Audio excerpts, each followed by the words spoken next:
Welcome to our weekly astrology podcast. Here we're going to discuss planets, their locations, how they affect all of us for the given week. The week being May 5th through May 11th, 2024. And since we saved the best for last, Geminis, stick around to the end for Gemini specific information. This week, we're going to start with the Sun in Taurus in the 4th house and the Moon in Aries in the 3rd house. Specifically, here's how we start the week. The Sun in Taurus in the 4th house. It's Taurus season, folks. The Moon in Aries in the 3rd house. Mercury in Aries in the 3rd house. Venus in Taurus in the 4th house. Mars in Aries in the 3rd house. Jupiter in Taurus in the 5th house. Saturn in Pisces in the 2nd house. And I'll still do it the last 3 for you.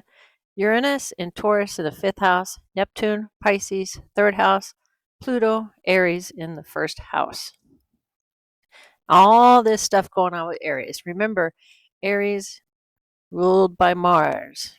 So this might be a tough week. Let's get on with it and find out, huh? With this week start with the Moon in Aries in the 3rd house. Let's remember that the Moon represents emotions, how you express yourself, intuition. It rules the sign of Cancer, and the Moon represents the feminine side of one's personality. So with the Moon in Aries ruled by a Roman god of war, might be a little contentious, I think. That's what that might mean for us. All right, the 3rd house, communication, mind, travel. And Aries is the cardinal fire sign. Let's talk about cardinal. Cardinal means ambitious self-starter, a leader, may not necessarily see things through, and they may leave things incomplete, and they just might not give a damn about it either. Fire signs, people born under this element are prone to be a little bit volatile, energetic, and courageous. They're prone to be restless, impatient, with trouble accepting limits, which can lead them to burn out easily.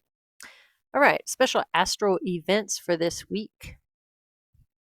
We have a new moon on the 7th. That's it. Other events this week in history, some interesting things maybe. On May 5th, 1865, the Confederate government was declared dissolved. Adios, Confederates. And let's see, the Zeppelin, the Hindenburg, caught fire with 36 people lost their lives, sadly. Anyway, insights for the week for everybody. May 5th to May 8th, Mars conjunct Moon. Minor annoyances and other idiosyncrasies aggravate you more than usual, and you are in a fighting mood. See, I told you. Remember what I said earlier in the episode?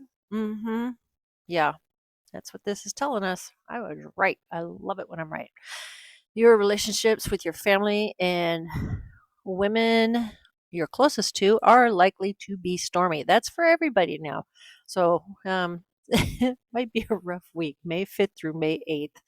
All right. And we can blame that on, what was that? Remember? Aries. Aries is in the 3rd house. Aries in the 3rd house. Aries, Aries, Aries, Aries, Aries, Aries, Aries. Aries all over the place. All right. Venus conjunct the moon is a good time to treat yourself and do something fun just for you. So in order to get away from all that stuff that Aries is bringing on us, the god of war, go do something for yourself. Then you can just leave all that other stuff behind. All right.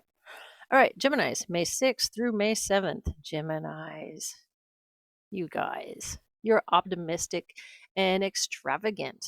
You're less cautious than usual, and you feel nothing can go wrong. Woohoo! If you are inclined to overindulge, overspend, and go into excess, then this tendency may be exaggerated during this time. You cannot, and you cannot overindulge, you cannot overspend, and you cannot go into excess on anything if you set your mind to it. All right. All right, Geminis, my favorite people. I want to warn my Gemini friends out there that this may be a difficult couple of weeks with Uranus opposing Saturn.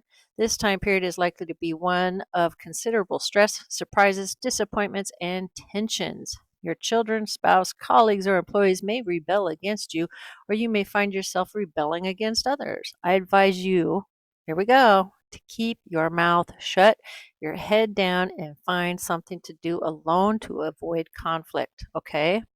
So, really, avoidance. They say you shouldn't, oh no, avoid, you should face the things. I'm telling you not to. Don't don't avoid avoidance. You got it? So avoid people as much as you can. You don't need to face them. You can be extra cautious. I think that would be good for you. All right, everybody. Thank you for joining me. Catch you next week and later. Bye bye now.